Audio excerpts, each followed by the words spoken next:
look, Netanyahu is damned if he does, and he's damned if he doesn't. So, as he has always done in his career, he'll be damned if he does. I suspect he will go in strength, and try to disarm and decapitate Hamas. But we've learned this from the past, that this is not that kind of a creature. This is not a traditional army. This is not even a traditional terrorist group. This is somewhere in between those two things. And so going in, guns blazing, bringing down entire neighborhoods, forcing 1 million Palestinians in Gaza to sort of head for the hills, so it was. These things don't really get to the objective that the Israelis say they want, which is to completely destroy Hamas. This is not that kind of creature. You can't completely destroy Hamas, because with every effort you make, you are potentially radicalizing young Palestinians who are today seeing their houses being blown down, who are being forced to flee, who are seeing their entire population being denied water, denied electricity, all those things. So even as you kill 1,000 Hamas soldiers, the risk is that 1,000 new Hamas recruits are being born, metaphorically speaking, even as we speak. What's the answer here to limit civilian deaths, especially of women and children? Is there a way to let them out of Gaza? And I know you want to avoid taking all the Palestinians out of Gaza, right? Because that's they also some Hamas want that soldiers to be will go in that. But we also have to start with the reckoning that not everybody wants to leave. Quite a lot of people in Palestine in Gaza don't want to leave because they're terrified that they won't be allowed back. For good reason. Many of the majority of people who live in Gaza are children and grandchildren of former refugees who fled to Gaza from other places in Israel and never got to go back to their homes. And so the people in Gaza live in fear that if they leave now, they will not be allowed back. But at the same time, as the bombs come down, as their houses collapse, they want their families to be safe. So there will be a proportion of people who at least want to get their children out. The trouble is, where can they? Nobody wants them. That's the tragedy of Gaza. They have to deal with Hamas on one side, Israel on the other side.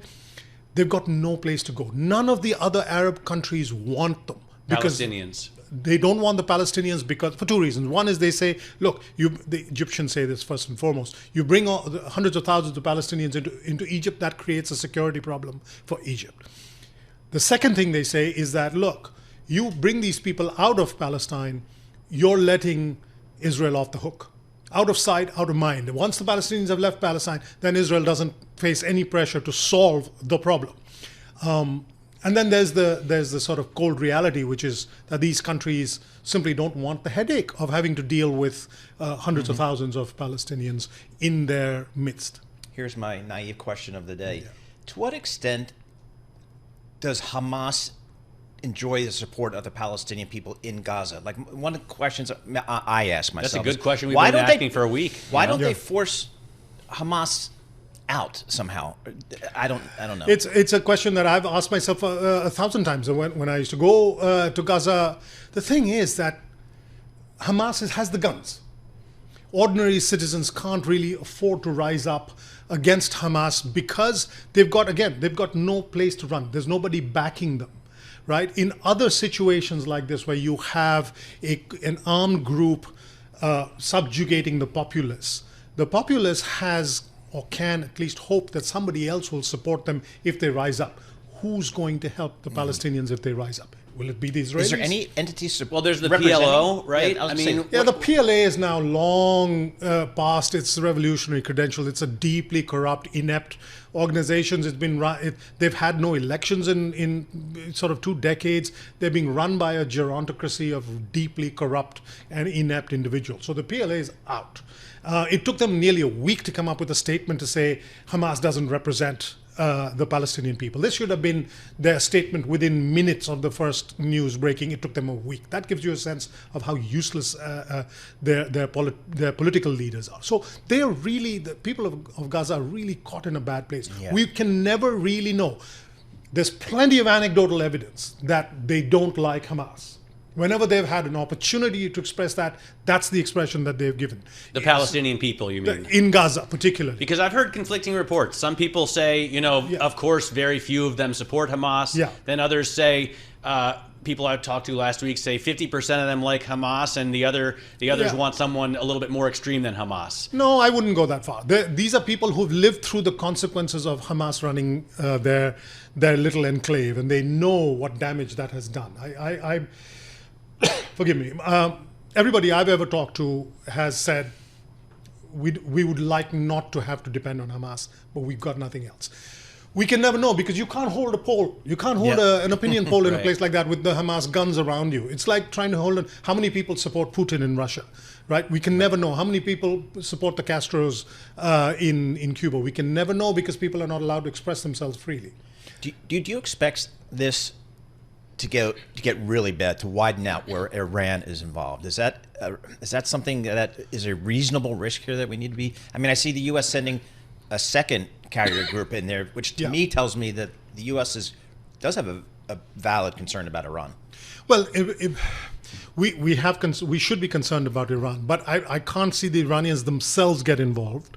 The Iranian modus operandi with Israel has always been they will fight till the last Arab.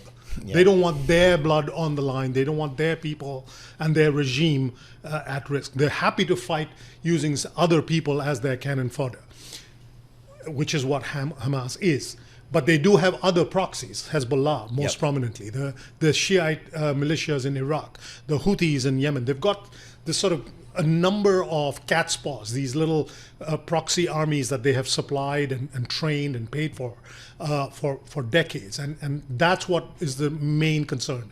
If Hezbollah gets in, why does the Arab world allow them to have so many proxies? I mean, why don't Saudi Arabia and Egypt, Jordan get together and say no more of this Iranian outreach? Because they're not led very well. They're not led by they're not open, free societies. They're not elected representative leaders. These are monarchies or dictatorships.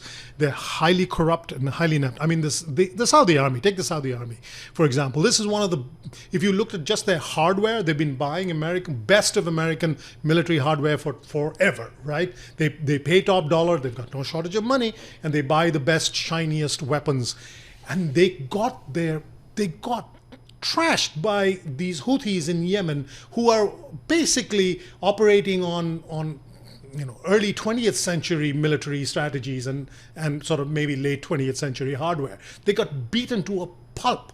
These armies, most of these Arab armies, are designed to protect the regime from their own people.